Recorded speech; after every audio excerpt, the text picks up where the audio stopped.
the Gurdwara Podcast, Guru Nanak Gurdwara Camberley.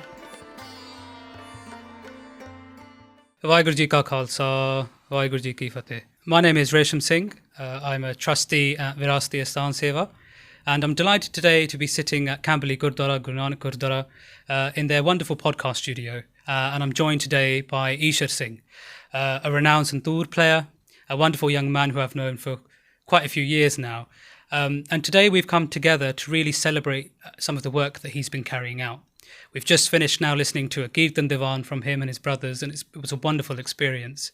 And in this podcast, we'll be looking at his trajectory as a musician, his background, and where he's heading next. And I'm really excited to be talking to him today in the midst of his brand new Kickstarter campaign that he started in the last few days. And the aim of that Kickstarter really is to support his journey as a composer, the first sort of Sikh music-based composer who's drawing on all different disciplines to create a whole new genre of music. You may have seen some of his work on the very famous Jawala Singh podcast, the Suraj Podcast podcast, and you'll hear some of his backing tracks there.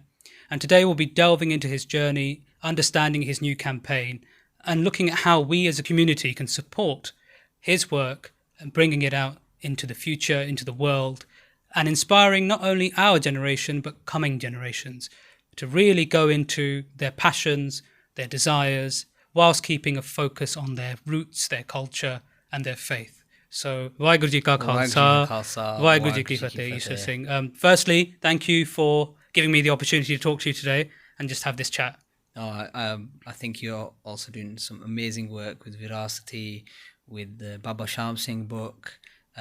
And yeah, I wanted you to be the one asking the questions because I think we're going to have a very, very beautiful conversation. Yeah, I hope so. And it's funny because I remember when I first reached out to you, and I don't know if you remember, but you actually played Santoor at my wedding. I do remember. And it's been 8.5 years. And I still remember, I think were you studying at university at that time? I was. So this is May, I have to remember the year, my wife's going to kill me, 2018, Yeah. 5th of May. And I just remember you had lugged your massive Santoor around. Yeah. They're bulky, aren't they? Yeah, they're not heavy, but they're bulky. They're bulky. And you were coming on public transport, and you were coming to Southall, That's it. which is not an easy area to navigate. Absolutely. I remember actually running a bit late, Yeah. and I ended up actually getting a taxi from central London to Southall. Yeah. So then I could get my Santoor in the back seat, Yeah. and start tuning it on the way. So it was I do really remember that day. And I was really happy though, because I reached out to you at the last moment, and I had struggled at that time. I wanted some, some real, guys with good rag knowledge, with Sukhman Preet and Harman Preet Ragis. And at that time, 8 years ago, I think the scene was still not what it is now. Yeah, we've had a lot of stuff happen in the last sure. 8 to 10 years, some very renowned musicians sort of coming into their own publicly, like my Ustad, Gurdwara Singh Matharu or Kirpal Singh Panesar, all people that you know very well. And now you yourself Thank you. sort of bursting onto that scene. Yeah. So it's a bit of a full circle moment for me to have you here after. I know, and to see where you've come in the last 8 years. Thank you It's so been much. fun. So like I said in the intro, this is just a way for us and the audience to think about what you've been doing, what's your journey been. So let's start at the beginning. You are one of 3 brothers, and you come from a family that's interested in music, Gurmat Sangeet. Give me a bit of background on that. Yeah, so I'm second generation born here. My parents both were born here, and yeah, there's 3 brothers and a sister, and both my parents, they both grew up in Bradford, and they were very from a young age they were going to the Gurdwara. My mum spent a lot of time doing seva, doing a lot of like setting up the Nagar Kirtans and everything like that. And my dad started playing dolki with the Bibbiyan, and he's always had, from a young age, had some shonk about music. In fact, he took a few tabla classes whilst he was growing up. But it was only when he had us that he decided to kind of take the thing seriously. So he made sure that, we had the right access to the right ustads. But otherwise, music wasn't part of our life until, we were here. Yeah. That's interesting, isn't it? Because sometimes I'm a my son's 3 now, and I sort of had a shonk for music myself from a young age, and I'm one of 3 brothers, and when we were about 9, Mum sort of wanted us to learn Kirtan. She had been singing, but not learnt formally. And she got Seetal Singh Sitara, who, I don't know, do you know Seetal Singh? Yeah, and most people do. Very formidable raggi, sure. blind but accomplished in about 10 different instruments, Honestly. pretty much taught thousands of people. Definitely. And He's a household name. household name, yeah. For sure. Yeah. And he used to come to our house every Friday, and there'd be us and 3 other girls from the local area. And my mum would routinely make pakode because he loved them. That was our Friday night routine. And he would teach us. And so he was my first introduction. And when my voice broke, which was a very awkward phase, then he was the one who said to me, "Beta, tu hun koi saaj sikh, because hun 2 saal lagane hai. So go and learn an instrument because it's going to take a couple of years for your voice to settle down." To sit, So I hadn't really even considered Dilruba or those sorts of saaj. But I had been playing violin before that point, so it was an interesting development. But when you have a child, then you kind of sort of think about, what can I do what can I give them? How can I join them with Sikhi? And even beyond the faith element, I think there's obviously lots of children that learn music just for music's sake. And it definitely gives you a broader horizon, even as a child. Would you say? Yeah, I mean, I think what music shows you is that if you work hard, you'll reap the rewards of it, but it takes hard work.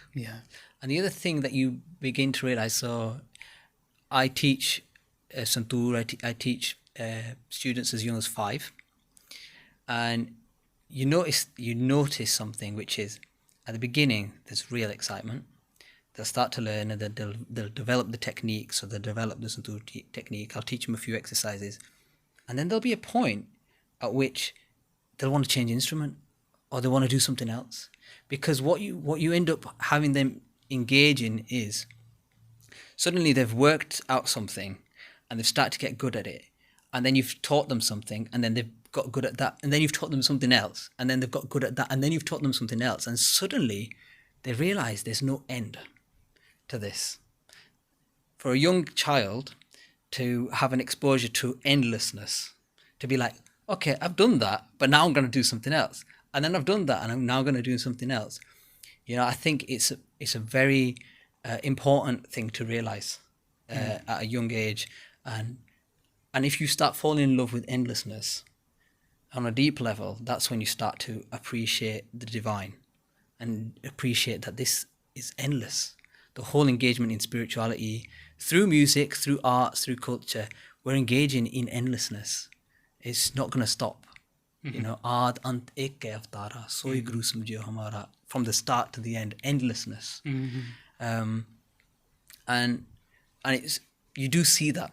So I think it's always important to, I think that's one, I suppose on a spiritual level, that's what they gain. So they gain this idea of practice makes perfect, keep working hard. Then they get this understanding that there's some things that don't end, right? And some things you can constantly and every day engage with. And I think that also makes it very difficult, which is why as much as you try to push young people, students into music, into arts, it'll only be a few where it clicks, right? It'll only be a few that can really keep walking that path. But that is also its beauty. It's not an easy path. Music is not an easy path. I think you've opened the can of worms early in the conversation. I think so. Because especially in today's society, right, what you're talking about is music brings a stillness. Yeah. In some respects, and no one should crucify me this, but the practice at points, I remember when I started learning Dilruba, we did sargams, which are scales, for 6 months. Just that. And you've got to have patience. Yeah, definitely. It does get boring. There's no doubt about it. Absolutely. But, these days there's lots of talk about, people not having creativity because they're not bored, because we're used to lots of dopamine hits from our screens and from all the media and just the sensory overload of modern day life. And actually, a bit of a shameless plug, but really, like, even one of the books I've just handed you, Sant Eeshar Singh's diary, that when you start to dissect Gurmat philosophy, it's all about building Dhyan. Yeah. Dhyan means focus, right? And it talks about the different measurements of Dhyan, and then how that Dhyan leads to Samadhi, which is then endless, the very same endlessness you're talking about. And what you realize is then you're actually swimming against the trajectory of modern day life, engaging in this behavior. Yeah. Because modern day life at the moment, especially with our phones and the tapping and the scrolling and all of that, the mind doesn't know how to be still right now. No. It craves the restlessness and the dopamine hit. And when it's faced with stillness, it perceives that as boring or boredom. And then it seeks the next hit. Yeah. So then this thing you're saying about, I definitely know, and I probably felt those emotions. Okay, I'm bored of this now. I want to move on to another instrument, or how do I go beyond this? But when you read the stories of the masters, be it like Ustads, musical geniuses, or even take it from the spiritual side, the Sant Mahapurush, what you realize is they are able, even if it's just one line or one musical phrase, they can repeat that endlessly and find new joy in it. That's it. You can sing the same composition 100. This is kind of the joy of Indian classical music and Gurmat Sangeet, that they are expressive and improvisational, and so that means every time you sing it actually will be different. Yeah, that's it. But it's also tapping into that. 100%. And there's only a few, like you said, there's only a few people that can actually like say to them, sing the same composition for 100 days straight. Yeah. Eventually, they lose focus. But if you're trying to still the mind and you're actually seeing it, we use the word sadhana, like a method for experiential experiences, that type of thing. Sadhana is like a trika method. Then music is also that way, and we know the Sikh tradition starts with music. Jadi bani aayi turki bani aayi, then sagli chint mitai comes Untold. And Guruji has talked about how even at the highest level, this the divine is expressing itself musically. We read every day, so dar ke ha so kar ke ha jit beh sarv samale vaje naad anek sankha kete vamana hare, that the naad, the sound current, is anek, limitless, countless, vajadaya at your door. That's it. And I think if we think even about even the most tone deaf person, and my dad won't mind me saying it, he's pretty tone deaf. When you're happy, just so they said, intuitively, music comes out. You'll hum, you'll sing a song, you might clap your hands, you might do something.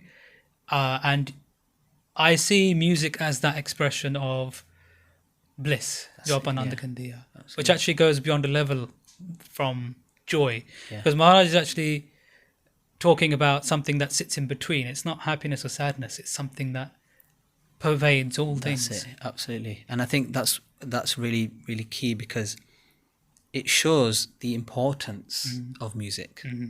It Maharaj demonstrates countlessly the importance of music. And I think, again, if we come back to from a young age, in my youth, in my household, both my parents, they really put importance on music. Like, I remember growing up, I don't think I had any pressure to do well at school. Like, to do good in my GCSEs or A-levels. My parents weren't looking at my records and going, oh, you've got a B here and you need to get A star and you need to do this. But there was an importance on, have you practiced today? That, to them, their priority list put music ahead of academic studies. And I still excelled in school, because I wanted to do that for myself anyway. But it was interesting. It put music, and I think that's why I'm here today, really, still doing that, because the value placed on music was so much greater than that placed on academic, getting a good job and all of that, which is, I think, is the more typical kind of, the typical framework that people operate in. Yeah, and I think it's funny because I kind of sit in both worlds, like being a medic and having gone through all that study. It's very rote learning, all the exams. But what you do find, in all fields, there is room for creative expression and ingenuity, and you need that in order for a field to progress. But what you find, if you have a musical component, and you'll find this. You'll find people who are hardcore academics having a musical side, because sometimes you need something like music which allows the brain to break its barriers. Yeah. Because it doesn't sit in a set structure. You see, it's not 1 + 1 = 2 every time. No. It then allows your brain to function in a way that isn't really boxed in. Yeah. Whereas rote learning is like, you must memorize this and this is the fact and that's that and nothing else can move beyond that point. It's very black and white. It's very black and white. Yeah. And some of the funnest parts of life are grey. Yeah, because music is experiential. And I think rote learning is not in that same way an experience. It's something that's a cerebral exercise. It's something you have knowledge and you memorize that knowledge and you apply that knowledge, and that's how you engage with it. Whereas with music, you have knowledge, you interpret it, apply that knowledge, and then color it with your life experience, and then that's the output. Wow. Yeah. Right. So there's that. Yeah. Right.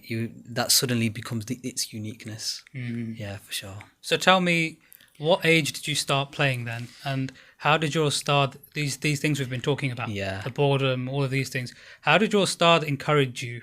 Yeah. How did it nurture you? What a beautiful topic. I started, so my dad bought a Santoor when I was 5 years old, and it was like our first India trip. And that was his choice then? The Santoor was his choice for you? Yeah, so he'd heard of a Santoor, he'd heard of Santoor, and he went to a music shop in Jalandhar and he asked for a Santoor completely randomly, and they had one. They only had one, so imagine they didn't have that. Where would I be today? So they had one, and without even opening the box, without even looking at it, Dad just bought it.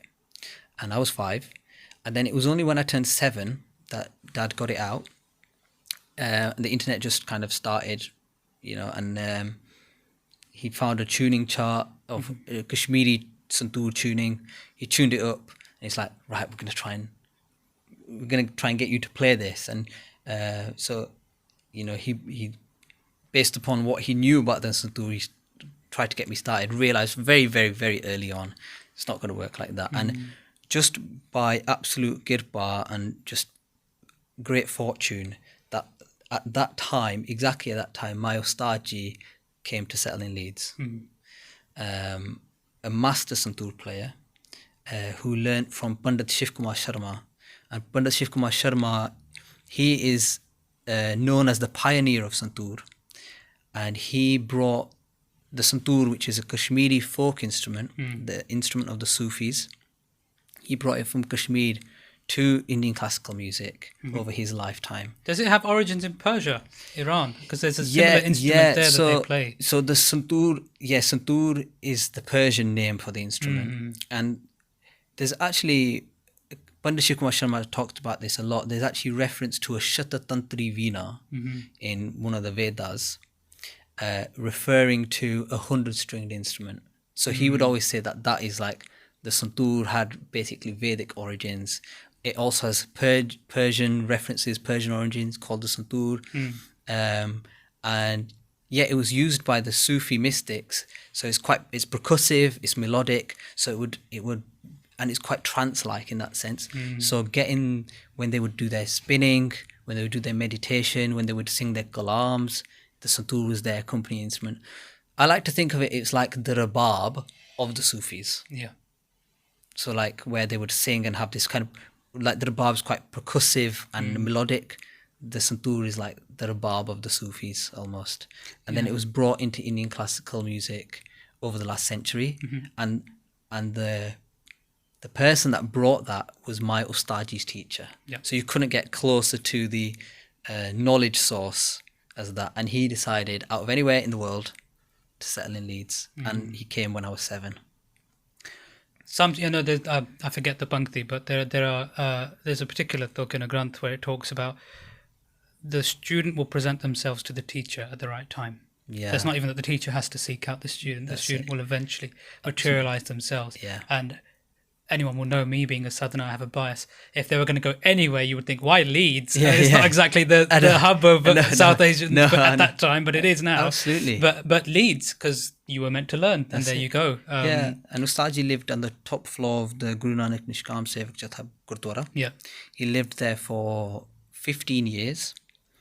And so my engagement would be like you said, Friday night was when Ustad Singh Satara would come. Friday night was after school, we'd travel to Beeston, travel to the Gurukar, go up to the third floor, sit for hours practicing. Sometimes Ustad Ji would be busy, or he'd not really want to be in teaching mode, Ustad mode. He might be outside the room kind of talking to my parents or engaging, and we'd be practicing. Jeevan, my brother, would be sat there playing tabla. Sidjan was a bit too young, then he'd be playing out.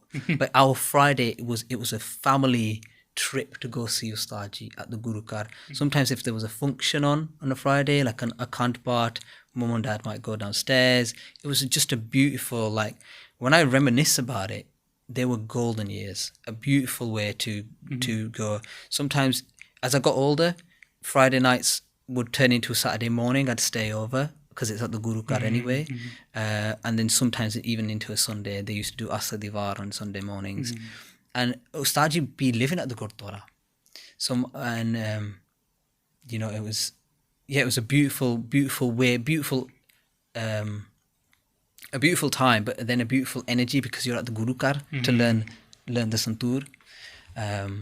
So I think that PR really got to me quite early. And I think maybe this is quite interesting, but I never remember a time where I didn't look forward to Friday evenings. Like I'd finish school and be excited that we're going to go see Ustad Ji. And we'd go play the Santoor and I'm going to learn something new. Don't get me wrong, Ustad Ji was very strict with me. You'd see him with other students and he'd be smiling and having a joke, and then if a student wanted to stop playing for a bit and take a break, and he'd have a laugh and he might show them funny videos. Me, it was like a very serious kind of attitude. You realise after, that is when Ustad has accepted you as a student, that's the reaction you're going to get, right? There's a seriousness to this music and there's a certain way that you conduct that, right? I remember crying whilst playing. And I remember one time where I'd see the clock and the hour was up of the paid lesson, let's say, and I stood up, I stopped playing, and Ustad Ji said, "Where you think you're going? Sit back down." And I was only probably 7 or 8, and I sat down, and then there's tears flowing, and I'm playing, and he's not really like. He's like dismissive of the fact that that's how I'm feeling, but it taught me something. It taught me the kind of almost serious element of music. There's the fun element which comes after you've put that real energy in. You can imagine like how does a seed become a tree, or how does it become a plant? It really has to push through. Yeah, it has to have that time of bursting. And how does anything give birth?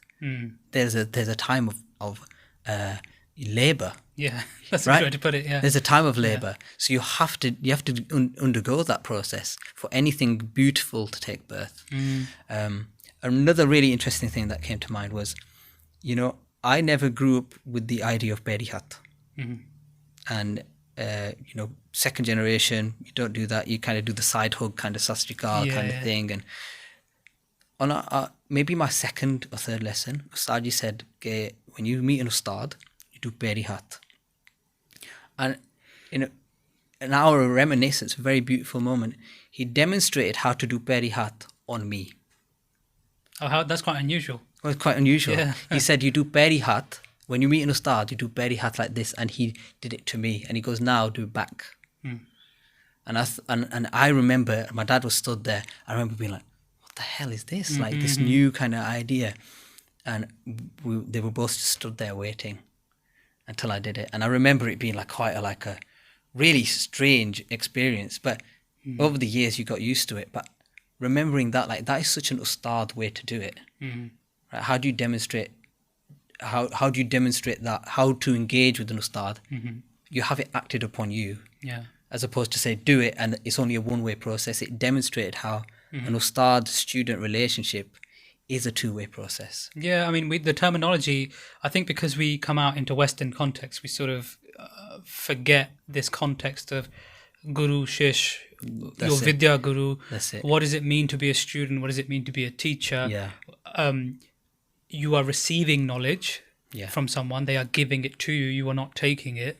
You can only receive in so much that they feel the desire to give to you. Yeah. And in some ways, like you're saying, the pressure on Maharaj said, "Kande ab kalu aayo re ek naam bo." Haji. There's a time and place for everything. Yeah. And what marks out a master teacher is that they know the time Yeah. to place the seed. When you place a seed, you have to dig. Yeah. You put the seed, you put a bit of fertilizer around it, and then you compact it. Yeah. And like you said, then it has to germinate and it bursts forth. But the timing, the compaction, That's it. how much water, how Absolutely. much sunlight, Yeah. the Ustad knows from assessing their student. Yeah. That's it. And the idea of Barihat as well is a really interesting one, because what you're really doing is you're bowing to knowledge. Absolutely. Because your Ustad is a vassal of knowledge. That's it.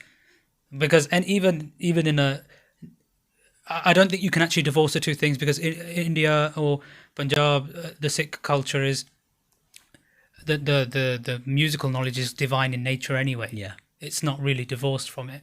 So what you're really bowing to is that divine knowledge.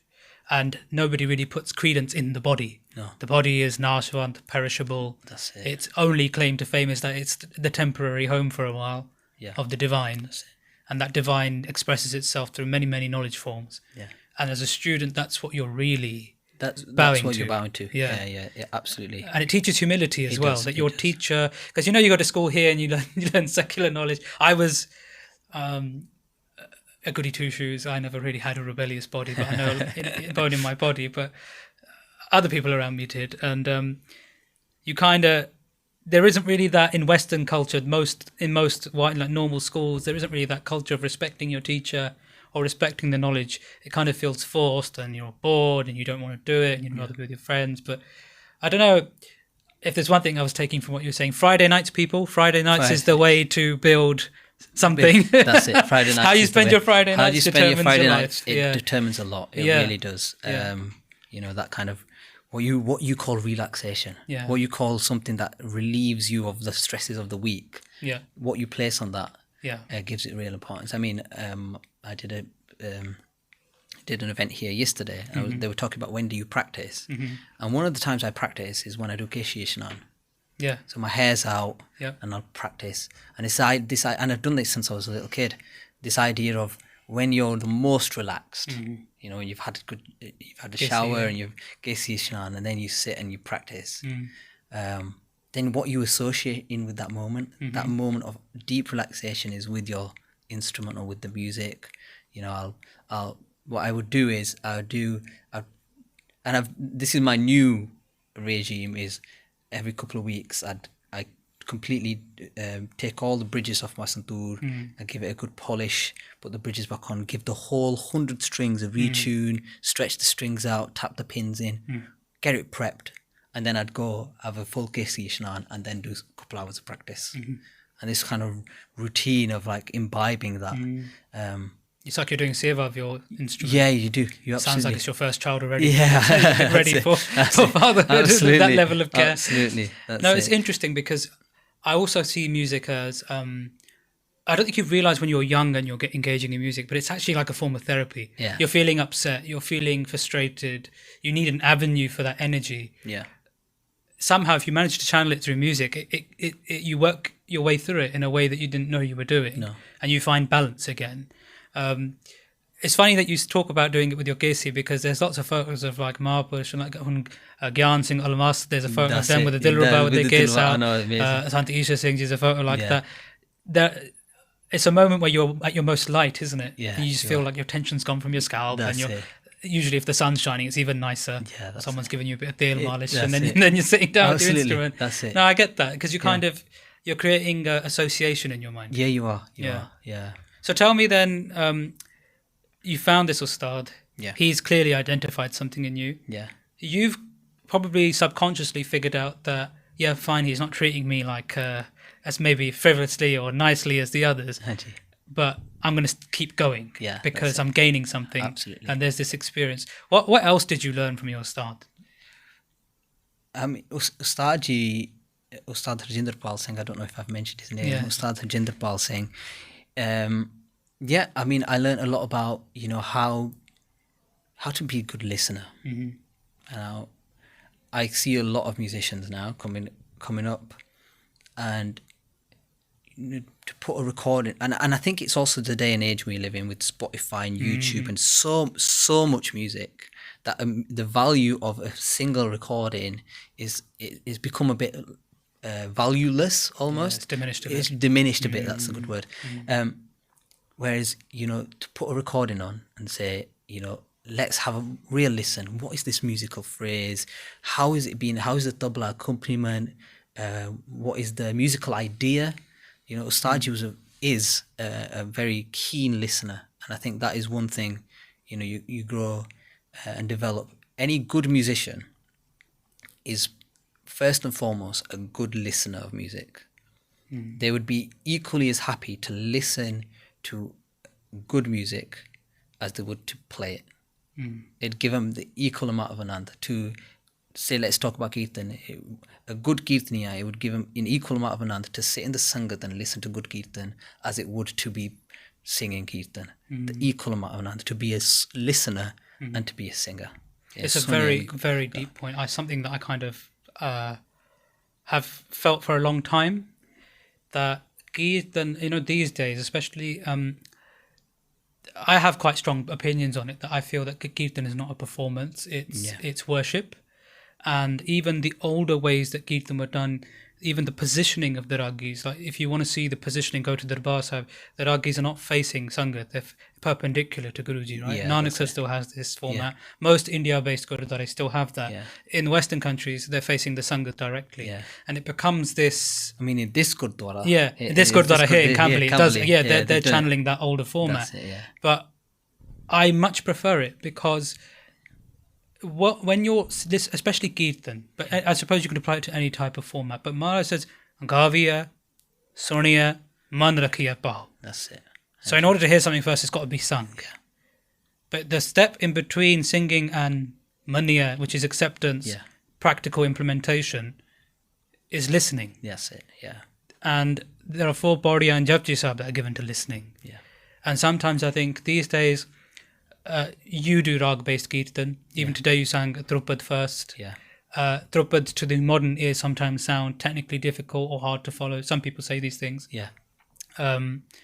But it comes down to listening. It comes down to listening. And sometimes, even wider relatives say to me occasionally, "Oh, we really enjoy your kirtan, but we can't always sing with it." And I say, you don't always have to. Sometimes it's about letting it wash into you. That's it.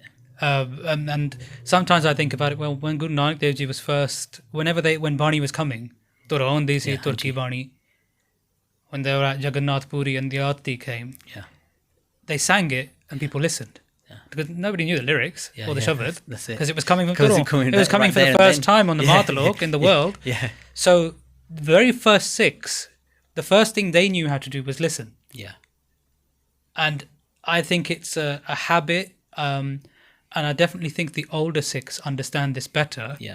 The method of sitting in stillness and letting what I call sort of active listening, letting the Shabad wash into your ears, actively digesting it, trying, even if you can't understand the meaning. If you can understand the meaning, it takes it to another level. But even then, Guruji, I think music is such a universal thing that it doesn't matter if people understand lyrics or not, or Shabad or Arth or not, it can still pierce them. And you probably find that with your music anyway. Absolutely. Right? Your music audiences on the secular stage are very diverse. I've seen you at the Darbar performance a few years ago with that very fast double T, whose name I've forgotten. But that was amazing. And I also remember, just going back to your early phase, you posted something on social media a few years ago where you're sitting with your Ustad, and I think your Dada Ustad, Shiv Kumar Ji, and you're playing Kannada, a form. What's it? Konsi Kannada. And you're clearly in it. You've barely got any dari. But your Ustad comes in that clip, and it's quite nice to watch because you can just see there's like a subtle nod Yeah. And you can see that the encouragement, but he's not saying anything. No. But you can see it in the eyes. Yeah, you can see it in his eyes. And that's a really precious moment that you posted. It Yeah. just taps into everything you're saying about receiving knowledge and then turning that knowledge back out. Yeah. Presenting it in front of your ustads and your ustads. Yeah. But in a way that really isn't really I'm passing a test. This is just I'm giving back what you gave me. That's it. Right now. Yeah, absolutely. And in that moment, you kind of see you're obviously probably nervous. You're young. Yeah.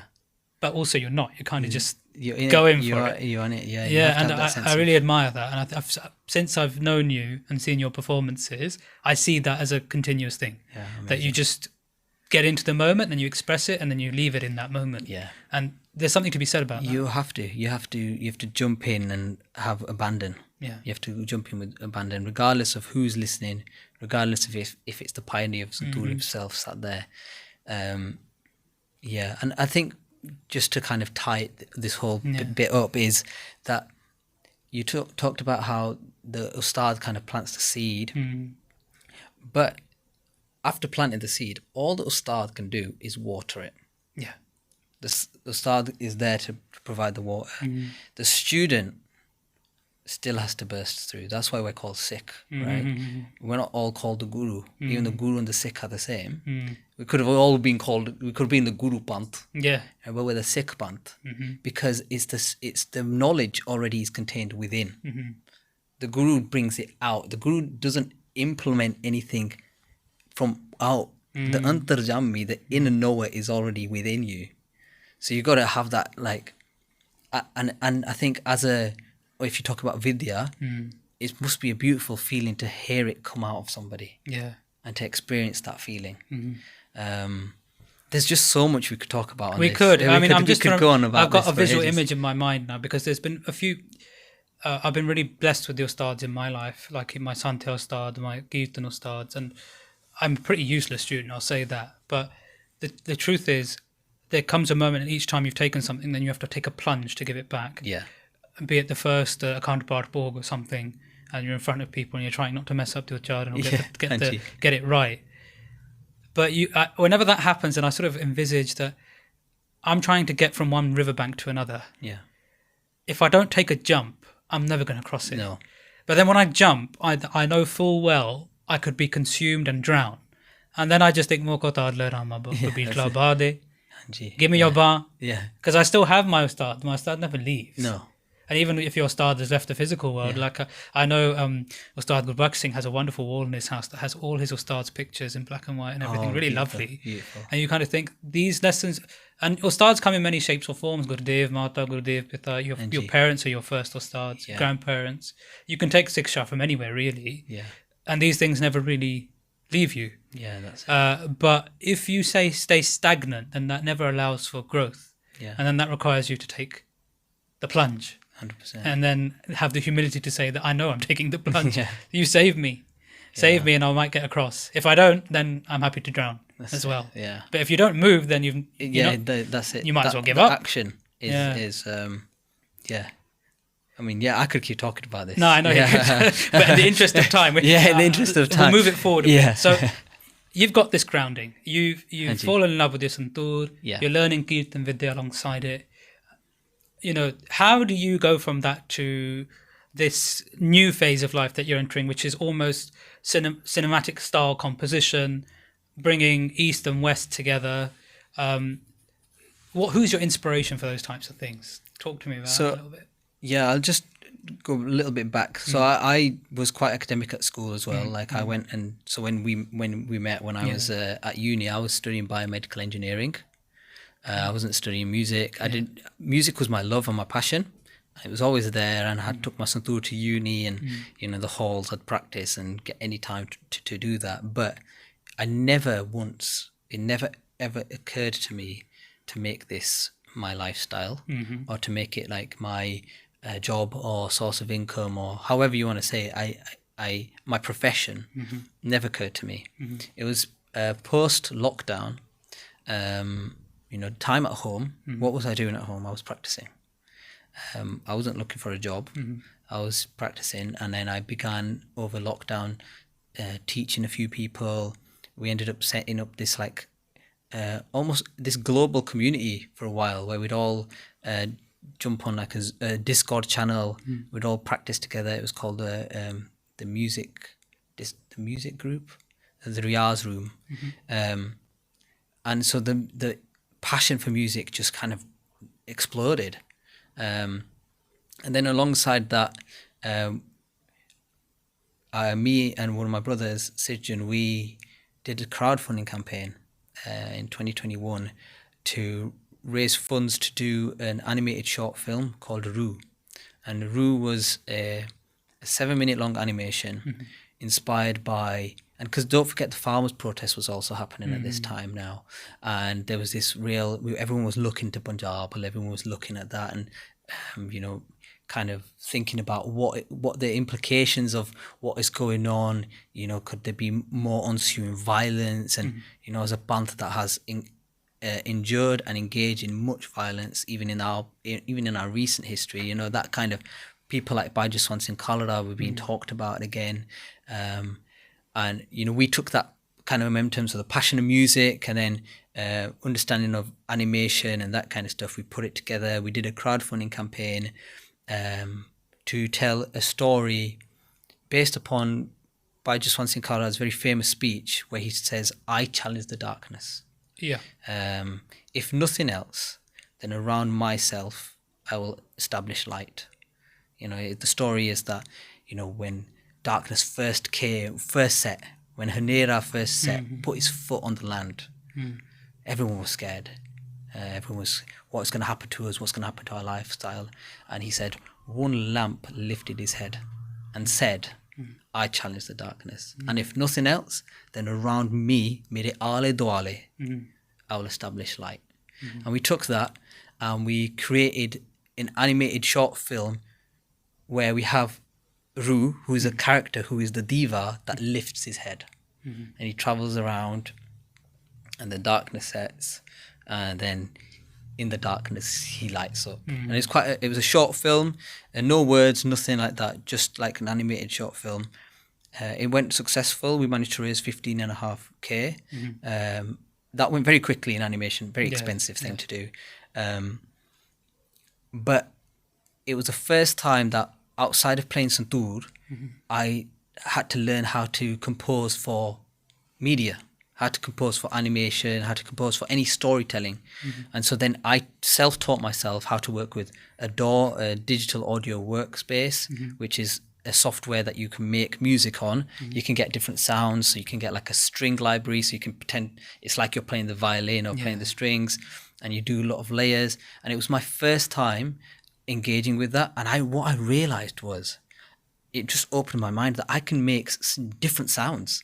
I can play my melodies not just on the Santoor, but suddenly I can have a string, a violin playing this and a cello playing this line, and I can do all these layers, and then I can record Sijjan in, who plays the Israj. I can put him in, and then I can record myself, and this idea of this multi-layered, like, you can look at it like a vertical kind of musical expression, right? Suddenly my mind just really exploded. It went from like zero to that, and I was like, oh my gosh, like this is what I want to do. There's a clicking moment in that I've got so much music that needs to come out of me. Where do I take that now? And then fast forward a couple of years, I played at the Darbar Festival, which you attended, which is really nice to hear. And that's pure Indian classical. It's the largest Indian classical festival outside of India. It takes place at the Barbican. I performed that, and then I got married like a couple of weeks before that. And then, I was doing a little bit of teaching, but lockdown had finished at that point. Roo had been done.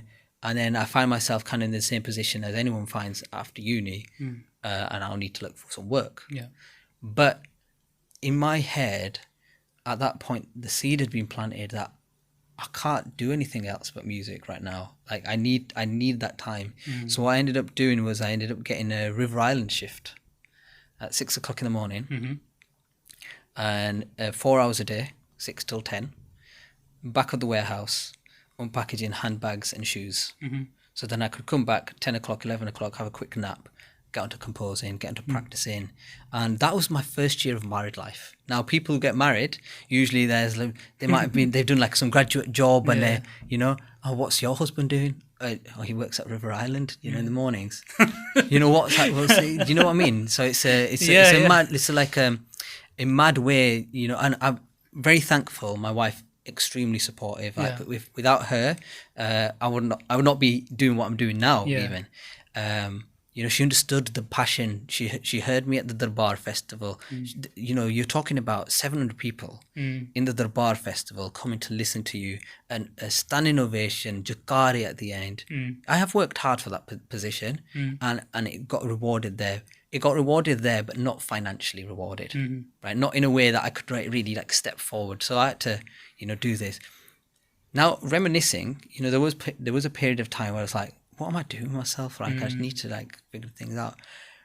But, you know, again, Maharaj sends these things, that the Suraj Podcast also was a lockdown project by Jawahar Singh. Yeah. That was really picking up. Like, he was spending a lot of time during lockdown building up the whole. So the Suraj Podcast is a chapter by chapter retelling of the stories of Guru Har Gobind, as told by as written in the Suraj Parkash by Mahakavi Santokh Singh.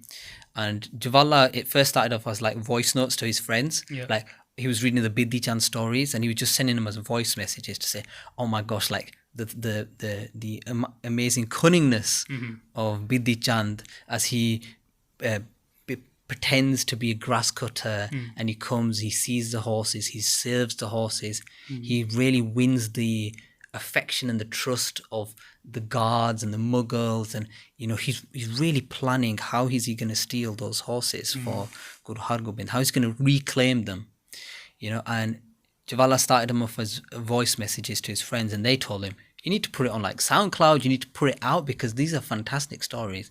And slowly the Suraj Podcast was born. Fast forward a couple of years to when I'm working at River Island, I encounter these. I put my headphones on at 6 o'clock in the morning. I start unpackaging the handbags, and I'm with Bidhi Chand. I'm no longer there. I'm engaging in the story. I get up in the morning. Yeah, okay, whatever my job is, but I'm with the Guru, right? And I'm listening to, you know, Bidhi Chand as he steals the horses. But then the exciting parts where Bidhi Chand then recounts the story to Guru Har Gobind, and they're laughing about it. And then Guru Har Gobind goes, go take the other one now. And Bidhi Chand goes back.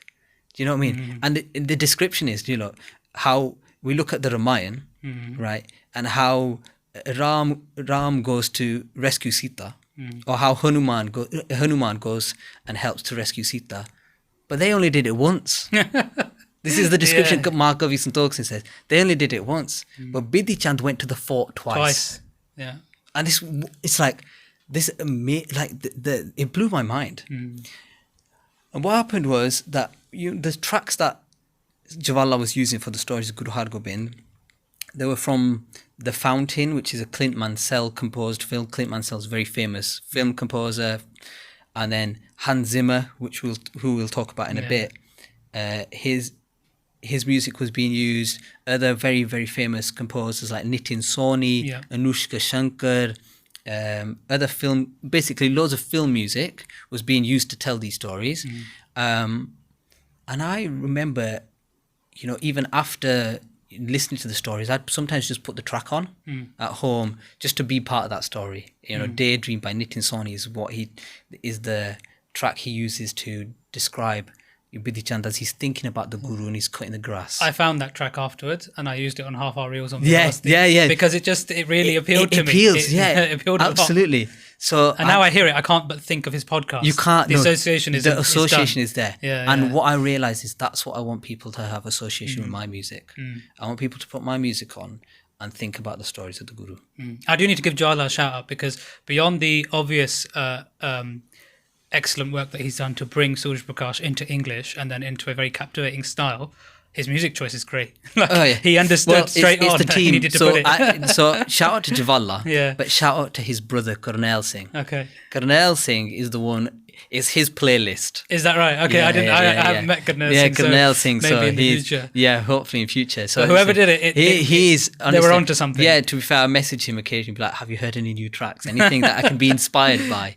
Yeah, the choice is fantastic. Yeah. So Jawala reads it. Jawala does the research. Yeah. Then Karnail Singh, very good character. Yeah. Very good person, but I'm gonna shout him out. Karnail Singh, he's the one that does. He does the Shingar. Yeah. He does the he does the Shingar and he does the editing. Yeah. So no, that's great. That's fantastic. Yeah.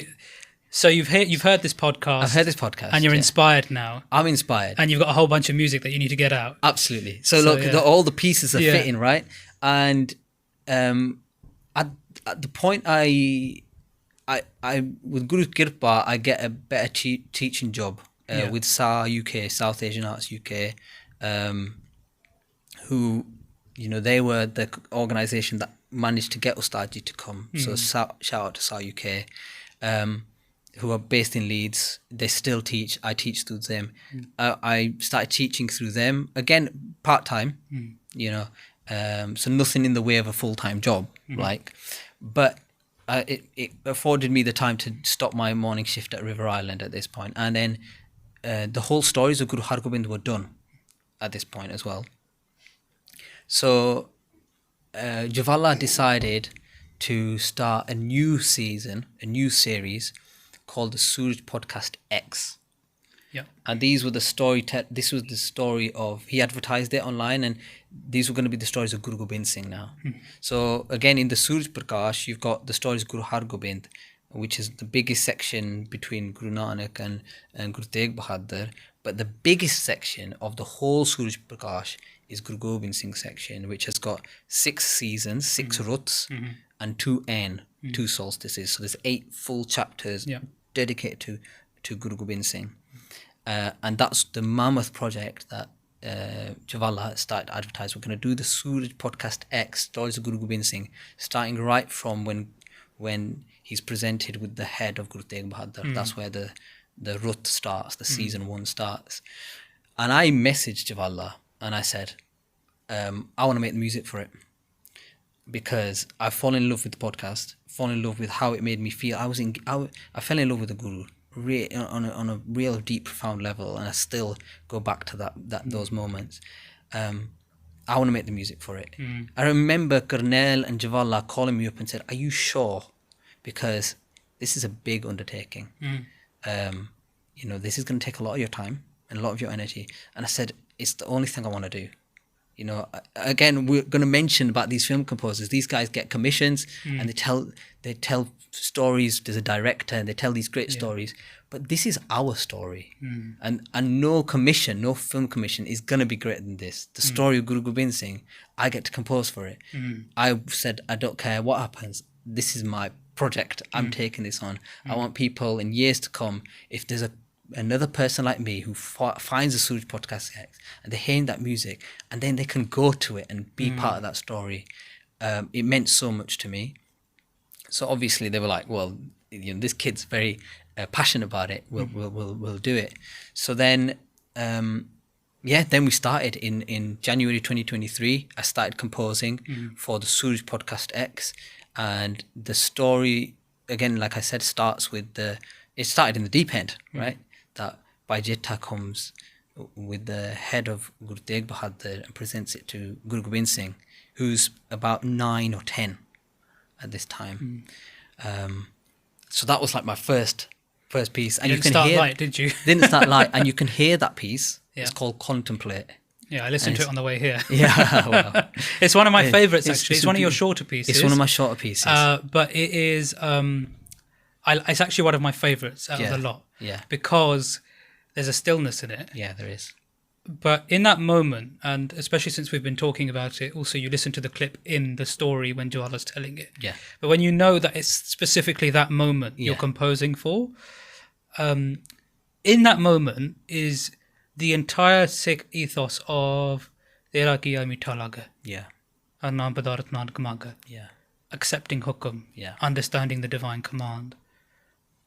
the same Guru who's given their head, their Bani says, Har ka sog jaga nahi bari meet saman. Yeah. That happiness and sorrow are two sides of the same coin. That's it. And if I try and put it into English, I was listening to it on the way here, it captures bittersweetness. Bittersweetness is like two opposites in one place. And I kind of see that as the ikkaras, the equipoise that a Gurmukh has. Yeah. That they neither get extremely, they don't have this peak and trough. There's just a steady state that flows. Yeah. And in contemplate, I feel that. Yeah. Heavily, I feel that. Absolutely. There's gravitas to the moment. So it's not frivolous like Jal ho gaya. Because it's never that. Yeah. There's depth, there's profoundness. That this is a deeply stirring moment. Yeah. But it's not a moment of lament or wailing. No. Nor is it a moment of frivolous happiness or lack of. It's a poignant. It is. This is such. Yeah. It is. This might not. Like you'll understand this, but I felt like Contemplate, that track, didn't really come from me. Yeah.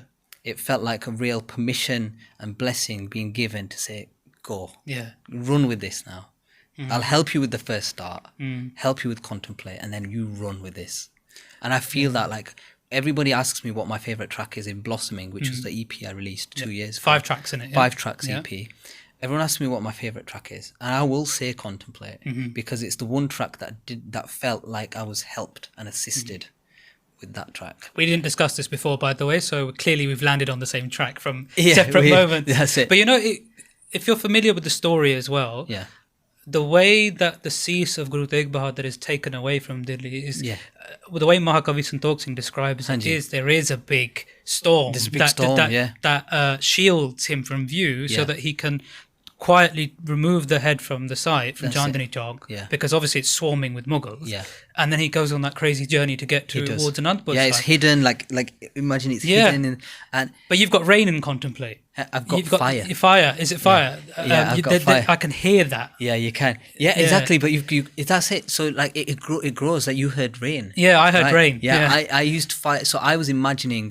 So the exact moment I'm picturing, and the idea, because I've listened to it for so many years, the ideas have evolved, and I've been like, it also gives me new angles to look at the story. Yeah. So the initial idea was to imagine Guru Gobind Singh stood there among with his mama Kirpal Chand on one side, Mata Gujri's there, his cousins, Bibi Viro's children, Sango Shah, Mary Chand, Ganga Ram, and the other cousins and other family and Sikhs that are around him. I was picturing that scene and imagine the funeral pyre and Mata Gujri's crying and Guru Gobind Singh saying to Mata Gujri that read the sloks that your husband sent to you. Ram gayo, Ravan gayo, jako bo parva, koha nanak, thir kich nahi, supne jio sansar.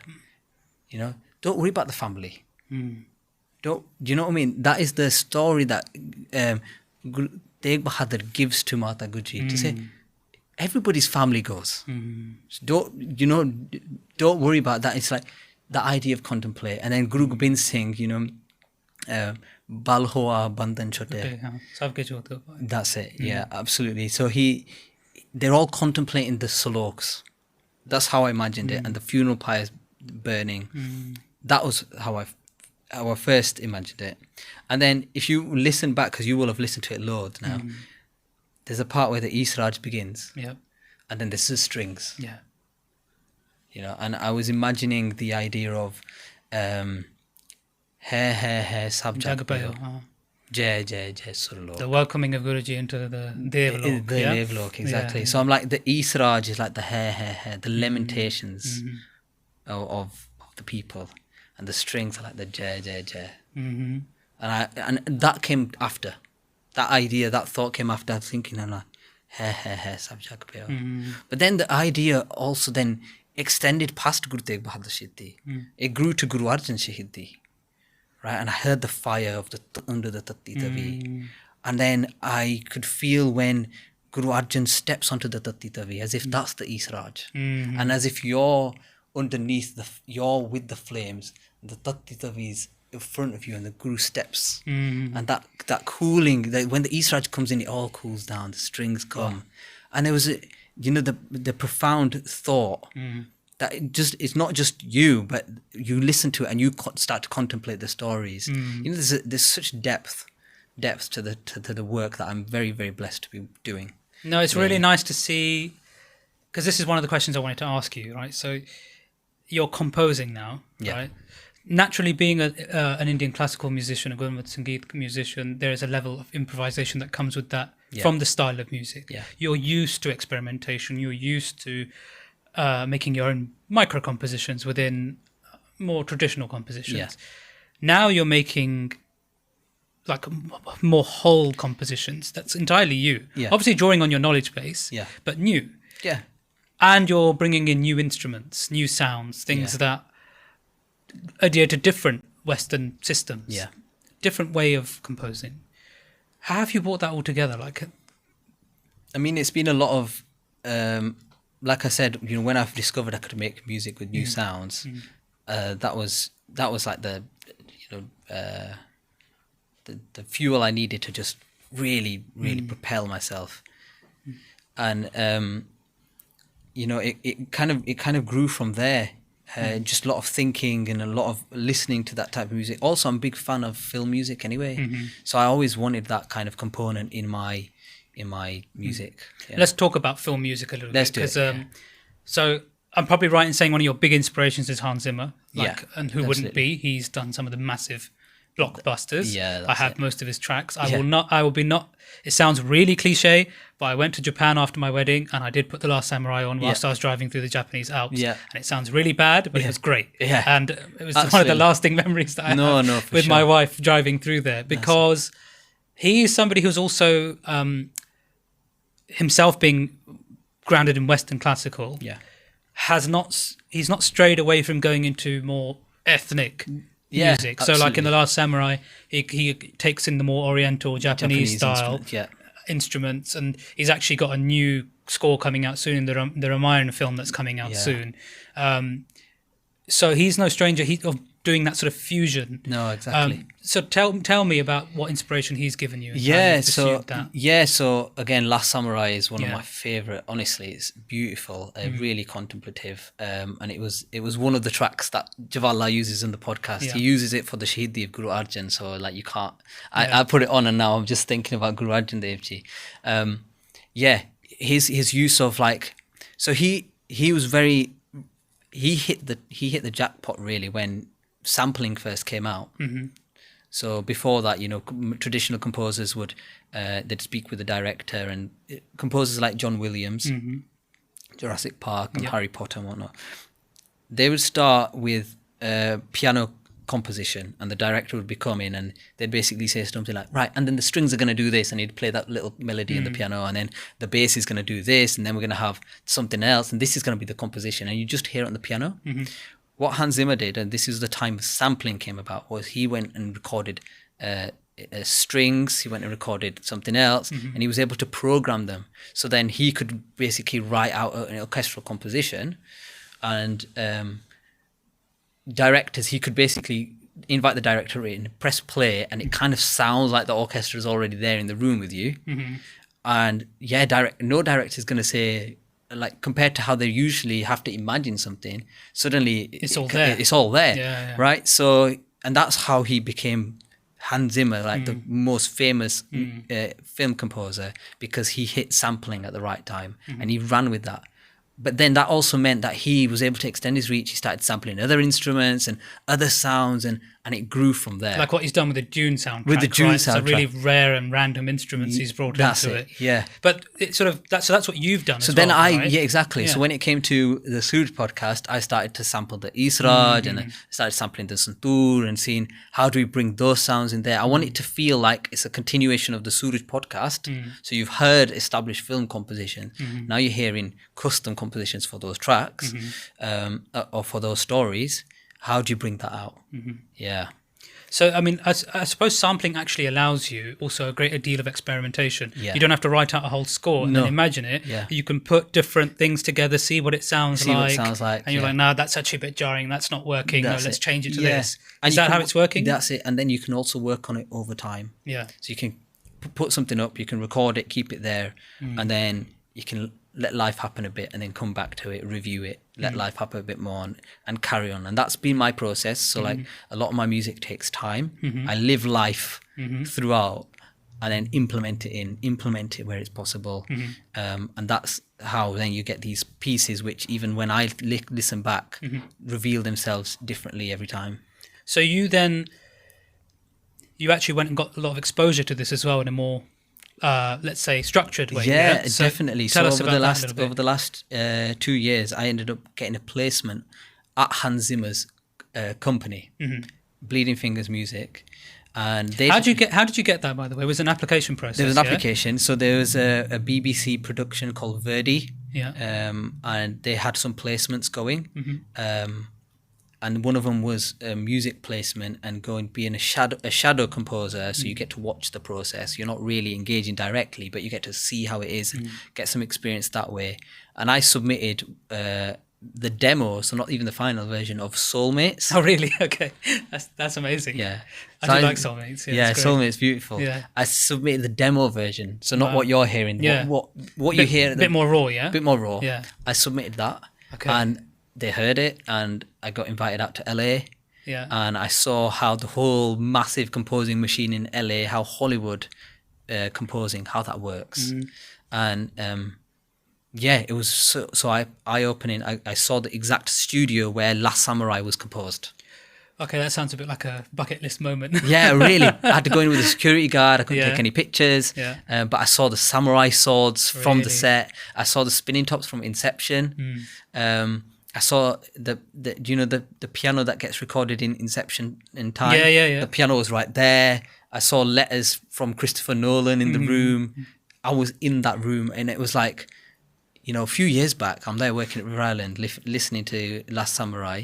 Yeah, and then just Now you're in the studio. now I'm in the studio where they made it. Yeah, that's crazy. It That's blew- a crazy journey. It's a crazy journey. Yeah. It blew my mind, Yeah. and it still does. Yeah. And it was another sure sign just to keep going. Yeah. Just to keep going, because my music, I'd only been composing for like a year and a half. Never really formally learnt. That's crazy though. Yeah. A year and a half. Yeah. Submit a track, and they're like, "Yeah, this is good enough. Come along." Come along. That's a huge endorsement. Yeah, absolutely. So I assume you picked up quite a lot from that. I did. I picked up how the editing process works. I picked up how their whole structure is.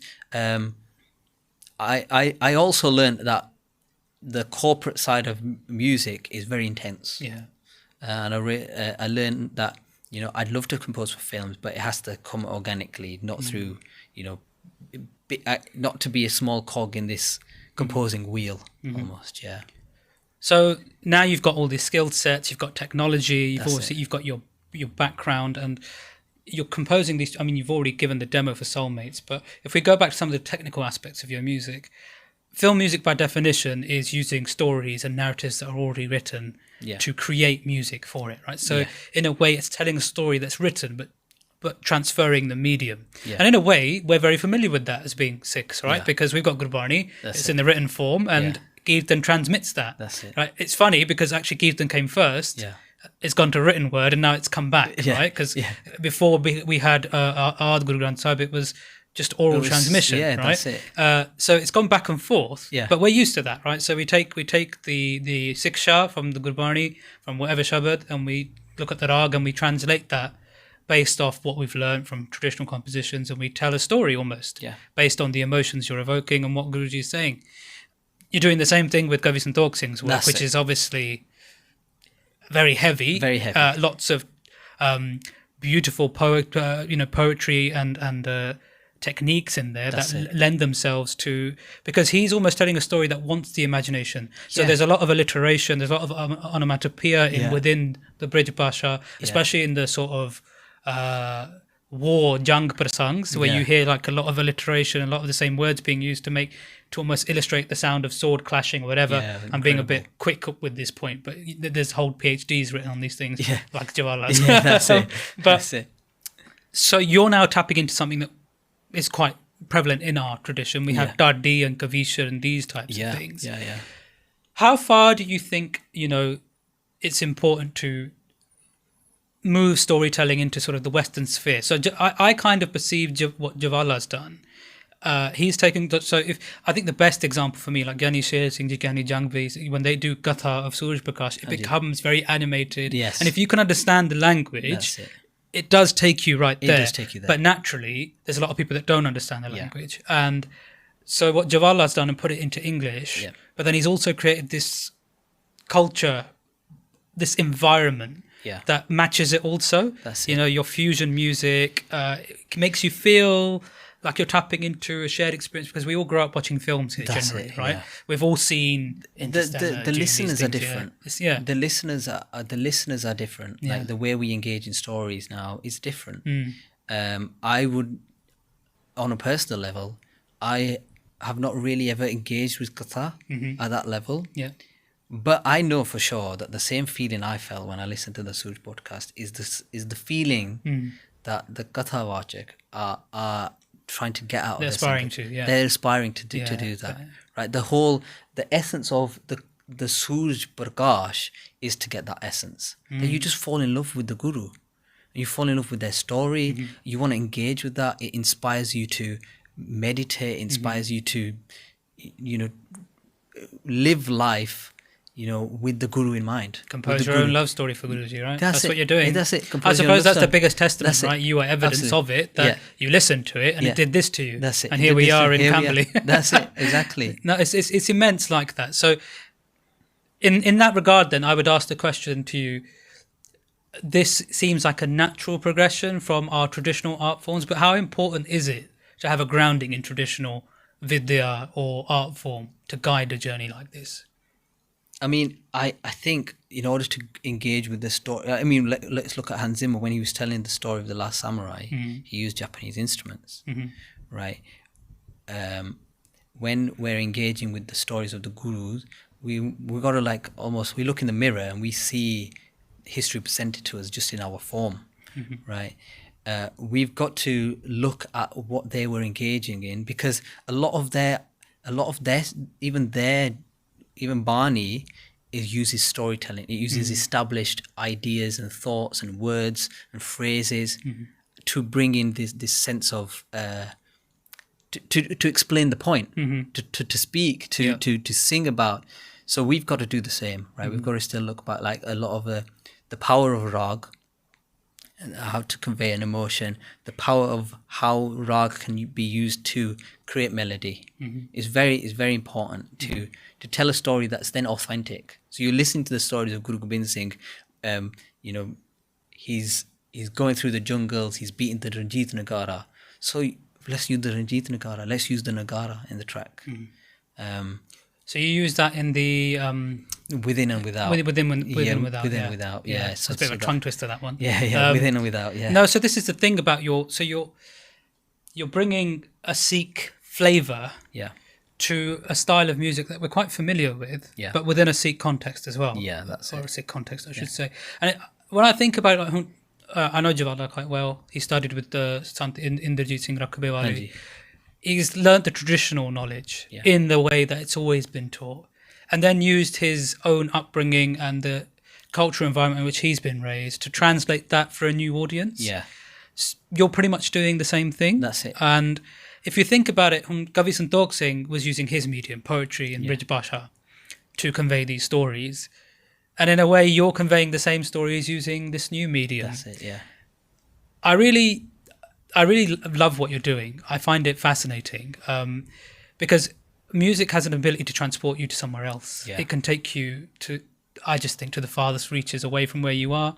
But it also, I like your thought process. I remember Hans Zimmer talking about a particular piece in Interstellar, and it's got clocks in it. Yeah. And it measures the time that they're wasting away by going down to a certain planet. Anyway, that's a bit more nerdy thing, right? Yeah. But I like that level of detail. Yeah, exactly. And it seems to me you have such a rich pickings in the Suraj Prakash. Yeah, that's it. What are you actually, when you're composing, right?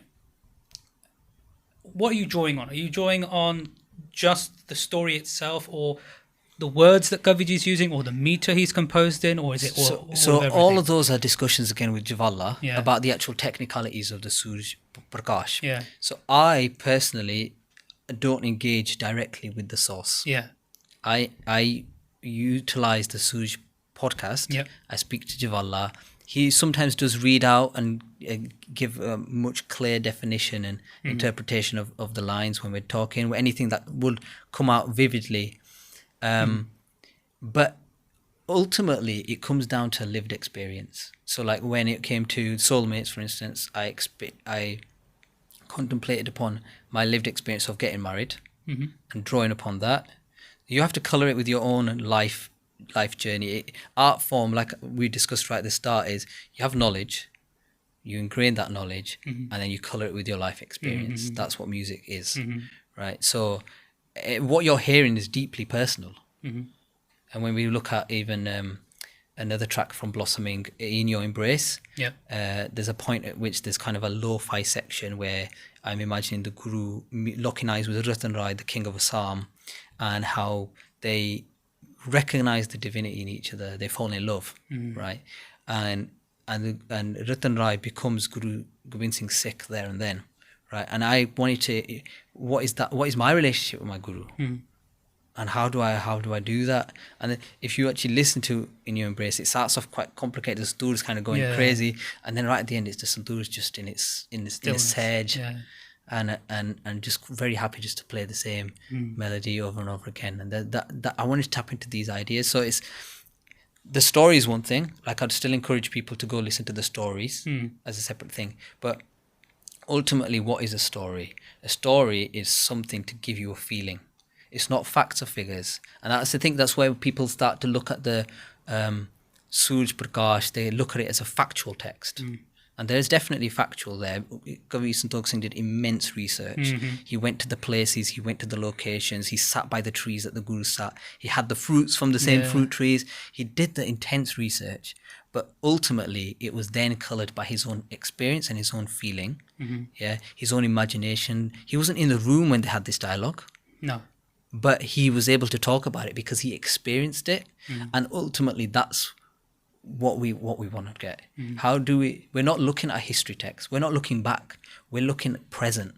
We want to tap into a present feeling. We want to engage with the Guru right here, right now. And the Guru says you can do that. You can do that through the stories. You can do that through Bani, do that through music. The Guru's right here, right now. So I think that's where we start. And music is a great medium, like poetry, a great medium to tap into that. Yeah. I mean, I do find it fascinating because my main exposure has been through the translation work that I've done with Jeevanpal Singh in the Nanak Parkash. Yeah. So we translated the first 30 chapters of that, which is Guru Nanak Dev Ji's story. So Jawala hasn't done that part yet. Yeah. But just sitting there listening through the Katha and starting to actually learn the language, Brij Bhasha, figuring out what's being said, how beautifully the concepts, the stories are being illustrated. You know, when you suddenly realise that the story of Guru Nanak Dev Ji and the snake, the cobra shading them, is really the bahana, it's the excuse, it's the context in which Rai Bular falls in love with Guruji and recognises their divinity. That because we hear these stories in condensed form. We do, yeah. But when you hear it in the source form of the text where it's been recorded in most depth, it really does add another layer. And it's been something that I have not been able to shake since doing that project, that these stories have so much depth that Rai Bular seeing that Sheshnag type fanning of the cobra when Peta Kaluji couldn't see it yet, the divinity, but Rai Bular did. And it's what you're saying, you know, that love, you're falling in love with the Guru, you feel like you're Rai Bular in that situation. Yeah, you do. And then music has the ability to do that. It does. So I might not be listening to Gatha, but if I'm listening to your track, I automatically start thinking of Guruji. Yeah, you do. Because it's associated with it. It's composed for that context. Exactly. I just want to pick up on a few things that I've noticed from listening to it, just because I'm being a fanboy, why not? Yeah. I really like your choice of instrumentation. I like when you bring things in. Yeah. Like I think it's in Soulmates, I can't remember the track, where the Darshanai comes in for the first time, right? Yeah. Now, for most people who know the context, the Shenai is the predecessor instrument, but it's associated a lot with like weddings. Yes. That sound, right? Yeah. You'll see it in Bollywood films all the time. It's the bleating horn sound that comes out. And it's a really marital type thing. Very much so. And you've had the Israj playing for a while in that track. Yeah. Which one is it? Do you know? The Israj. Which track is it? Soulmates. Yeah. And Soulmates. So you're doing all that groundwork, right? Yeah. And then the Darshana just comes in, and you're like, you feel like this is like a marriage moment. That's it. Yeah, this is a full-on marriage moment. Yeah, you do. I'm in a marriage. You can see this is all happening, the festivities, the Utshah, and it really sticks with me. You do. And then I just think the selection of instruments is really good, and I think that probably brings us to this final section. You did Blossoming. Yeah. You did 5 tracks, right? Tracks, yeah. Which covered mainly Ruth One, so the first season. Yeah. And then you've recently, in the last couple of days, just released a new track called Abundance. Talk to me about the journey between Blossoming and Abundance in terms of, because for me there's a difference in your composition. But I'll let you. So between those two times I've been to Hollywood. Yeah. I also just have lived more life, more practiced, more. You know, that's the thing. Right, again, going back right to the start. If you carry on with something, you just can get better. Yeah. So that's kind of what happened. Abundance. I mean, the story behind Abundance is very beautiful. It is technically at the end of Ruth 1, but again, through my interpretation, I like to think of it as a film. So imagine season 1, or a season. Imagine season 1, the environment is Anandpur. And season 2, the environment is Ponta. Yeah, and Ponta's beautiful. It's beautiful. like naturally abundant, Beautiful. like you say. That's Absolutely. the word. That's it. Yeah. And at the same time, I also moved house. Yeah. So I kind of reflected on like what that feeling is of moving house and having a new environment. What does that feel like? And the thing with the move, like the way Kavi Santokh Singh talks about it, is how there was conflict arising within Anandpur. You know, Bhim Chand, the Hill Raja, he's ready to fight Guru Gobind Singh for the items in his darbar, but not just that, just for the power of it, right? It's just not the right time, right? Even though Guru Gobind Singh, he's got fire in him. He's happy to fight. He is cooled down by his mother Mata Gujri, by his mama Kirpal Chand, and then by Nanak Parkash, who is a local hill ruler from the area of Nahan, and that's where Ponta is going to get established at this point. So Guru Gobind Singh accepts this, and he says, right, we will leave this area of conflict for now. We'll just leave this idea of Jaga Shadani is an idea from Shastra Vidya. The idea of if you don't have to engage in battle, don't. Jaga Shadani. That's the first thing you learn, right? So Guru Gobind Singh experiences that, but there's an idea of this real conflict. You feel that pressure. And then suddenly, as the Guru is taken to the area of Ponta, Kavi Santokh Singh changes tact, and he's suddenly describing the flow of the Yamuna. He's describing the flowers and the trees and the fruits and the whole journey, the whole idea that the Guru is looking upon the world with such awe, in such a bliss, and he's engaging with the world like that, and reflecting on how do we deal with life circumstances? How do we deal with life situations in the midst of even conflict, looking at the world with awe, finding the beauty in life? And so Abundance describes that journey. It describes the journey of like, there's parts where the strings rise, then the sarangi comes in, then the strings rise and the sarangi comes in. And I was imagining the mountains, and then the Guru stops and contemplates the Yamuna, or he contemplates the flower, and then he carries on the journey. And how Ponta itself, the word Ponta means where the foot stops, Ponta. And the idea that it kind of gets to that point, the Guru finds the place of absolute beauty and says, this is the space I'm going to set. I love that. I think it's great. Because the thing is, when I was listening to it from like a technical aspect, I found it nice and bouncy at the beginning. You're using a lot of staccato, you're using the surmandal in a way that isn't, like, it's a bit more stuck. Right? That's it. It almost reminds me a little bit of Sherlock Holmes. Very bouncy, very jovial. That's it. And then when the sarangi comes in, it's just penetrating. Everything else stops.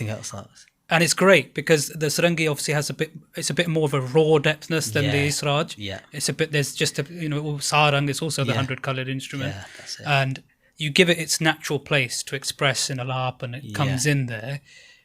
But I really like what you do with the Western instruments, because you almost put that, so in Western music they do slurring.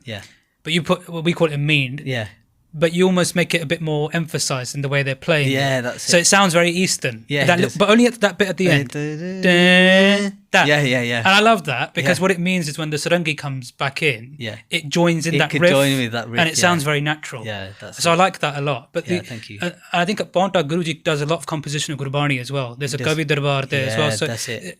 when you're talking about Guruji and abundance and this idea of perceiving the world and also again Turki Bani on Diya, Yeah. you can kind of feel that. Yeah. Because that expression that comes out in Guruji's Bani, Akal Ustat and the rest, you feel that. This is Guruji that is one with everything that is in everything and everyone. Yeah. That Ek Onkar Sat Chetanand Swaroop. Yeah. And you kind of feel that Yeah, that's pervading. It. Absolutely. And so I felt that the Embrace track, it's your longest piece. Yeah, it is. It's almost double the length It of is, yeah. your other tracks. Yeah. So that's quite complex in and of itself. Yeah, right? because what happened was Yeah. I showed the demo to my mum and dad and my sister, and they were like, we need it this long. Like Contemplate is too short. Soulmate is too short. We need it this long so we can really get into the story. And I was like, oh, that's going to cost a lot of money. That was my first thought. I was like, I want it this long as well. Yeah. But, you know, it was through them saying, you know, that journey needs to be long. In order to really tap into it, there's no point shortening that piece. So I made a very active decision. Like the budget, like again, I think we've got to talk about it as well. But Abundance cost for one track, and this was up without any payment, without me paying myself or anything, $6,000. Yeah. One track. You know, that's to pay artist fees, studio It's an costs, 8-minute engineers. track, right? It's an 8-minute track, Yeah. $6,000. Yeah. So I think almost it's just under important, $1,000 a minute. Because right? you're getting live orchestras to play these Live bits, orchestras, yeah, so because that's where the cost comes in, the right? cost comes in there, Yeah. and then also the mix engineer. Yeah. He's a Grammy-winning Yeah. mix engineer. Because again, like I said, you know, these are the stories of the gurus, and I want it to, you know, you've got a young one. My wife is expecting. Congratulations. And you know, I want this generation to tap into that. Right, and it's got to hold up. It's got to be like real musicians, real thought, real everything. It can't be Human half-baked, experience. right? It can't be You're putting half-baked. everything into You've it. got to put everything into it. Yeah. Otherwise, what's the point? Like even when I turn into an old man, when I become an old man, I want to be able to travel with Guru Sahib as he's traveling from Anandpur to Paonta and say, you know, this track, it holds up. I've got nothing to correct about it. And again, it can give me, as a listener, new ideas, new messages. Like Contemplate is constantly new, evergreen, because it took real people behind it to put their effort in, right? And you gotta do that. Yeah, I think that the biggest thing for me now is, and I hope people are getting this from this conversation, is that this is really not just like a frivolous music project. It's it's an ode to Guruji's glory. It's an ode to love. Definitely. And outside of our Kirtan tradition, nobody's really done this. No. It's the first time. Yeah. And I think I can say it's bringing the feeling of Guruji's stories to a much wider audience, Yeah. right? The English-speaking diaspora, but Yeah. also I know there are non-Sikhs engaging with this Absolutely. work as well. Yeah. You're giving prominence to Sikh instruments like the Nagara that really are not heard outside of very specific contexts. Yeah. I'm actually very intrigued. I really hope that we get to a point where you get to bring other things out. So we haven't yet heard Jodi in your No, work. we haven't yet. We haven't Yeah. heard vocal, We haven't, Rabab. no. I also want to know, actually, how much more you're going to pull back and forth from the roots. You know, we've got Heer Ranja and these sorts of honestly, there's things. there's so much in my mind. Yeah. I don't want to just end there. Then Yeah. we've got Dolki, Yeah. we've got Shene, Yeah. we've got harmonium still used, we've got Shan style, we've got the whole Nanak Sar Chimte. Yeah. How many, like we've got like not just traditional instruments, Yeah. we've got instruments we use now. Yeah. We've got compositions we use now. I don't want to just stop. I want to support artists and to tell this story together. Like I worked with Satwinder Pal Singh, who played the sarangi, and it was so fulfilling to give somebody else who has got prem and pyar for Guru Gobind Singh, for the stories of the Guru, to say, tell the story. And I could listen, and I was, you know, that time in the studio was a very magical moment. In fact, the way that came about was I heard him play, and I was like, there was a gap in my music there. Like if you go and listen to the actual Suraj Podcast episode, there's a big gap at that point because I didn't know what to put in it. And I heard his sarangi, and I was like, that's what this needs. Yeah. So I took a few days out. I went to his house. I played Blossoming. I went right from Ruth 1. I was like, this is this story. A blade of grass, contemplate, soulmates, in your embrace, within, without. I went through the whole story and said, now we need to do this one. And I need you on this track. Yeah. And he hadn't, we didn't get a chance to actually play the track there. The time he heard the track was when he was in the studio. Crazy. Yeah, we didn't plan anything. We did it right there and then. So everything you're hearing, real raw emotion. Yeah, that's not scripted. That's just him vibing into it, right? That's crazy. Because I wondered, is that scripted? Because sometimes you have to take the improvisation out, but clearly not. Right? Again, these are little insights because he did that first take of the sarangi like 3 times. Yeah. And then I was like, we've got it. Like one of these, it'll work. I'll make it work. And then I look over through the glass. He's in the recording booth, and he goes, one more take. And he recorded that, and that take. He found his groove, yeah. He found it, and in that one take, that was it. It's perfect, right? Now you can't have anything else. You can't have anything in it, and that was his take. And I was like, this is his input and his idea.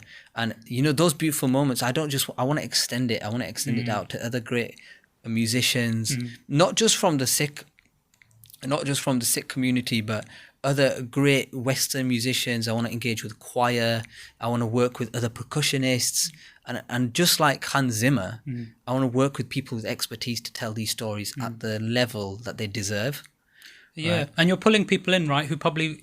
some of the musicians, take the orchestral guys, they won't have heard any of these stories before, but they're probably engaging with them now a little bit, right? That's it. So you're pulling in new audiences. Well, it's shocking people that, I'm like, you go to these spaces and you won't find another sect like the Dari case. You must be quite the shock for a lot. Yeah. And then I'm sat there in Glasgow at the Clockwork Sessions, which is where I recorded the strings.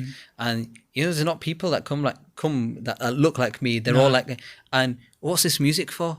And it's not for a film. It's not like who is this film for? It's all it's all gonna just say Eeshar Singh. It's gonna be and how are you funding this? And it's like, well, the people from the Suraj Podcast are supporting it. Then also I put my own money into it, and other people who are lovers of the music go, we'll support. Like it's a grassroots movement. It's a grassroots movement. Yeah. And I think that ties in really nicely to what I want.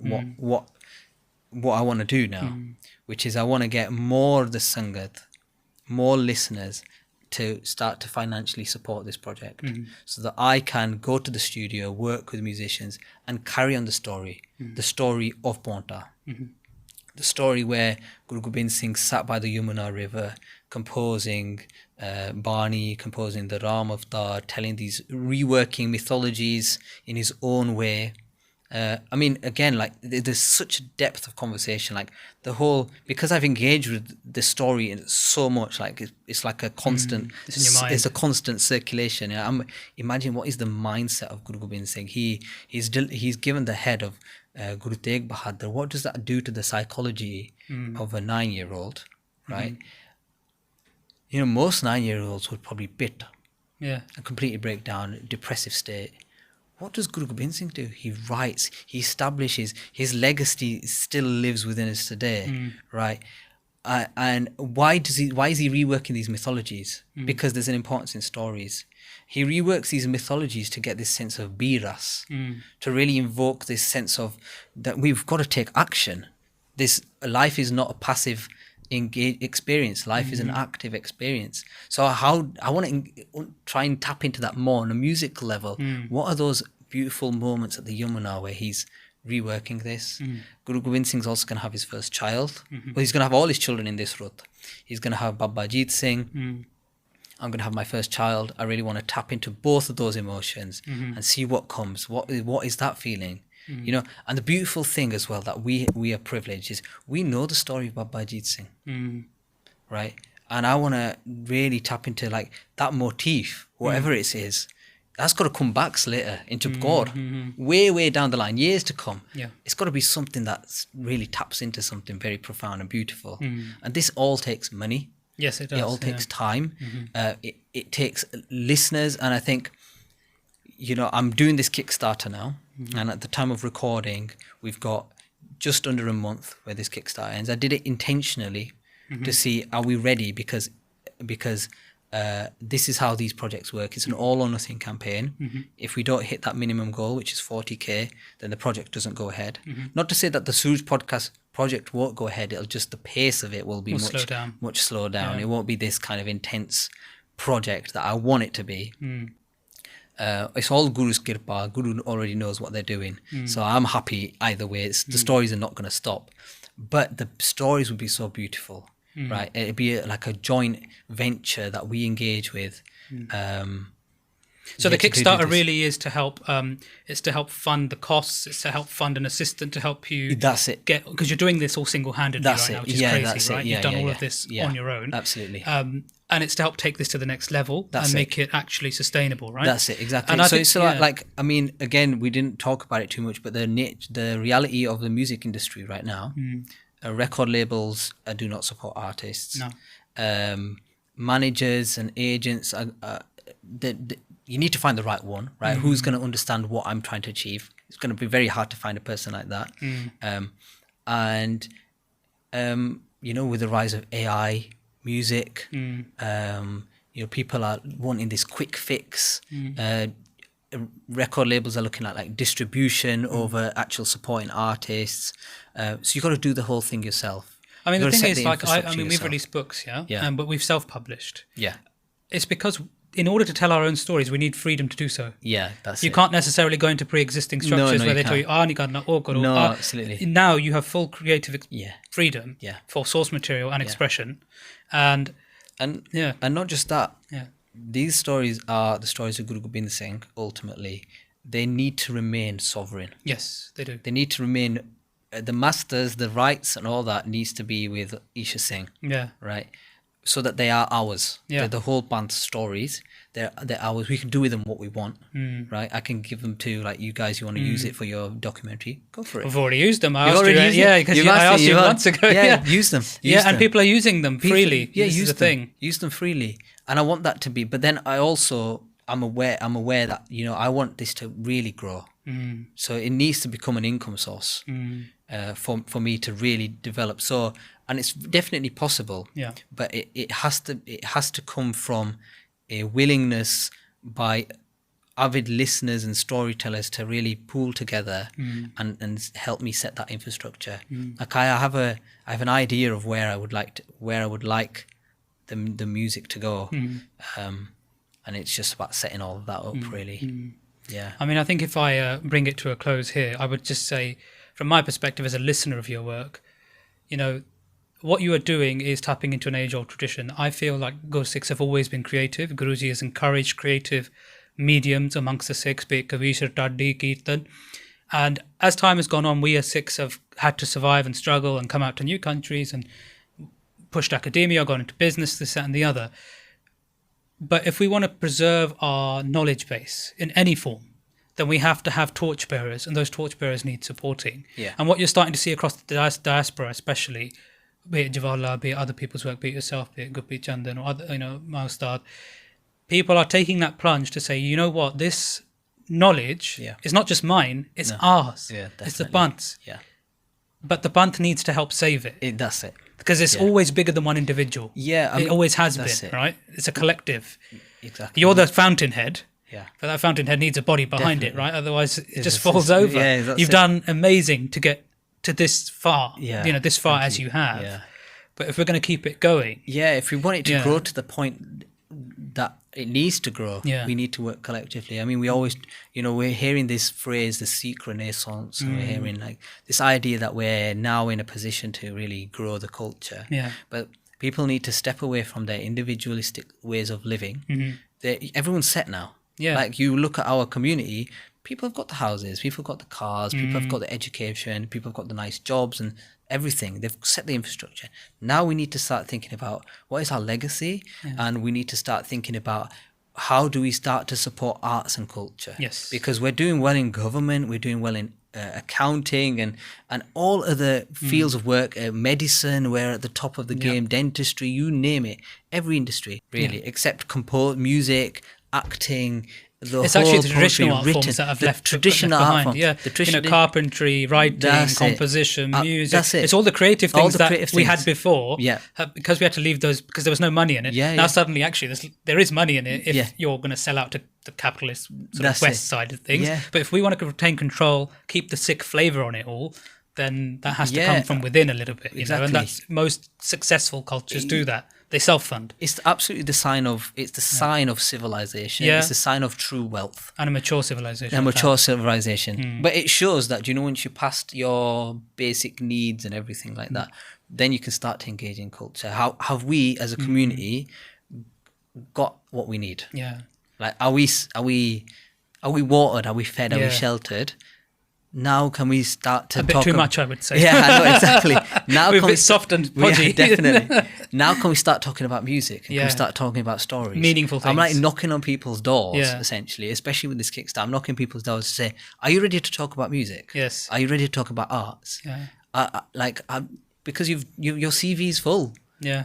You've done it. You're on the boards of whatever places you want to be. You've got that tabra. Now do this. Now support this, right? Yeah. And I think and going on another point, the world is conflict ridden. We're looking at the world. We need to start looking inward, right, to help us through this next age, of the next generation. I don't know what it's going to be, what the world landscape is going to be like. They need to be fortified, just like the Guru is writing the Ram Avatar with this idea of Birras. We need to start engaging with our story with that same sense of Birras and readiness and action. And this is how we do it. We do it through the stories. We do it through the music and the arts and the culture, right? So it's I find it extremely important that people like my future children and your children, they can listen to this story and say and engage with that feeling. And it also gives you something worth carrying on this journey for. Yeah. It gives you something otherwise, we can all get stuck in our 9-to-5s and then we think that's what life is. But then you can hear a track, you can hear a piece of music or a piece of art, and music especially, you can hear music and it takes you out of that. My 3-year-old listens to just the EP. Yeah. And he stops. He actually just stops. That's so and beautiful. He listens. And I'm not just saying because you're in front of me. It happens. Yeah. But that is music's power. It can stop you in your tracks. And can. And if you're then saying this music is directly telling the story of the Guru, there's no other influence here. No. The composer has only the Guru in his mind when he's doing this. He has no other desire. No. Outside of Kirtan, what else can you say that about? Yeah, exactly. You can't. So it's like, what I don't want for you, Eeshar Singh, and I'm just going to say it bluntly because we're on a podcast, I don't want, Jal nice ho gaya, he made those tracks, that's great. No. Because that's what happens. I'm going to do that. That's right? it. We're all, anybody who's on social media probably has heard your track by now. Yeah. But it's on all sorts of reels and this, that, and the other. Yeah. I'm like, and everyone's like, oh, that's nice. Yeah. But we can't just leave it at, oh, that's nice. That's it, That's not how you grow. That's not how you grow. That's just sort of passive. But that is the gauge, isn't it? If people look at your music and say, you know what, it moved me. Yeah, it moved me. That is the gauge that we're getting out of.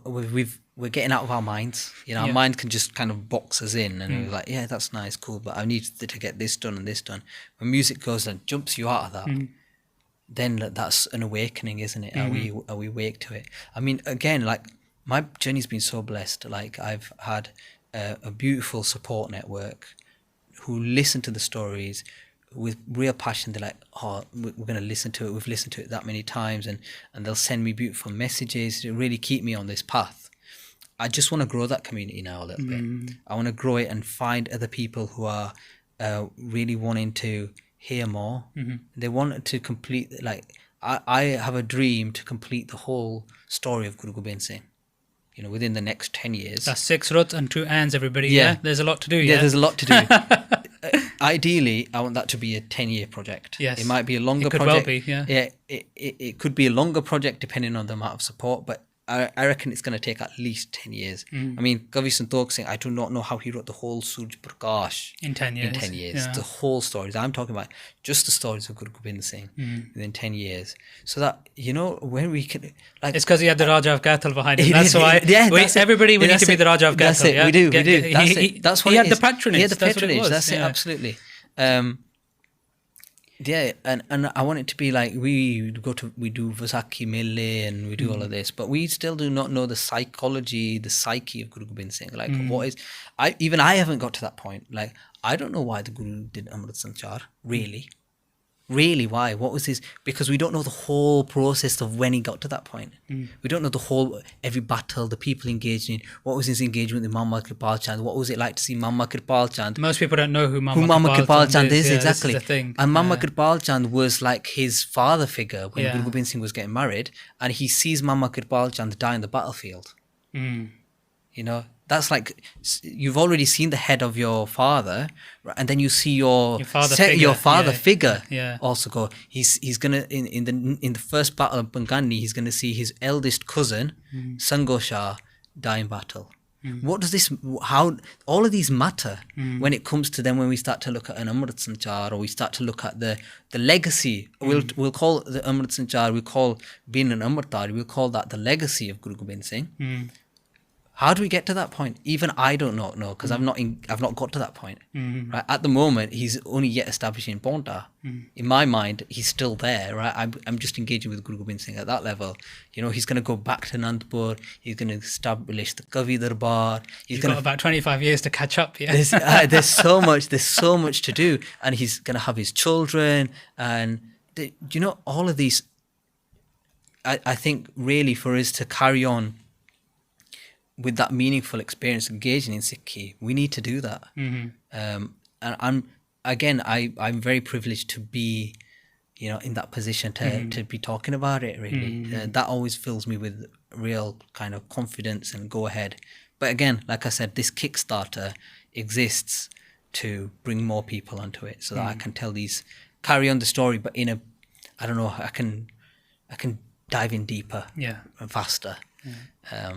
I'd like to thank you for your time today. Thank you. And giving me this chance to have a chat with you. It's been great. Thank you so much. I'd just say to our viewers, anyone who's watching this, from this point, we've got about 25 days till the end of the month to get this thing over the line. You know, I think the passion, the expertise, the love is palpable from what Eeshar Singh is saying. So we do, as a community, need to get better at funding things that are tangible and really meaningful and can have huge impact on connecting us with our heritage, with our guru. And when you do that, it becomes a form of prachar, it becomes a form of love, and there really is no higher calling. So you have to look beyond the sort of, even the musical trappings of it all, that this really is a labour of love, of a Gursikh for his guru, and it's something that we can all tap into. And at the end of the day, when you're thinking about something as lofty and exalted as that, then really money is it should really be nothing more than the platform to move things along. Nothing more than that. And when we start to put value on knowledge, on experience, on creating a relationship with the guru and enabling people who allow us to do that, then we actually do something that's far beyond ourselves and goes way beyond ourselves. And if we can give it to our children, well, that's an added bonus. So I'll ask you to check out the link for the Kickstarter, which will be included for the video. Listen to Eeshar Singh's work. His EP, Blossoming, is already there. Abundance is out. Give it a crack, see how you like it. You might find yourself falling in love all over again. But we'll call it a quits there, I think. Thank you so much. Waheguru Ji Ka Khalsa. Waheguru Ji Ki Fateh. Thank you for joining the Gurdwara podcast. Please like, share and subscribe for more inspiring content.